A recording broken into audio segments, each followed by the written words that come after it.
Hello viewers, నా ఇంటి Bonalu continuation part చూసేయండి.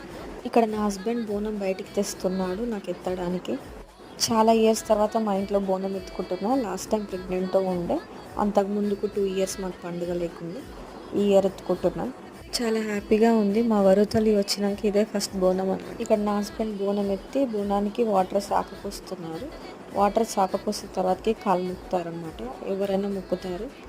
ఇక్కడ మా అత్తయ్య అందరినీ పిలుస్తుంది బోనంతో పాటు ఫొటోస్ దిగడానికి. ఆ చూపు మాత్రం మొత్తం మా వరుతల్లి మీద ఉంది. తను ఏడుస్తుందేమో అని డబ్బులకు భయపడి, కానీ తను అస్సలకి ఏడవలేదు. ఒకసారి చూడండి తను ఎంత నవ్వుతుంది ఈ క్లిప్లో. మా అక్క తీసుకుంది తనని. డప్పులు కొడితే సౌండ్కి భయపడుతుందేమో అనుకున్నాం, కానీ తను నవ్వుతుంది మంచిగా. అండ్ తర్వాత నేను లోపలికి వెళ్తున్నా. నేను ముందు వీడియోలో చెప్పాను మాది ఇంటి బోనం కూడా ఒకటి ఇంట్లో పెడతామని. సో నేను బయట ఎత్తుకొని మళ్ళీ ఇంట్లోకే తీసుకెళ్తున్నాము. నెక్స్ట్ ఇంట్లో ఏం చేసామని నెక్స్ట్ పార్ట్లో ఉంటుంది.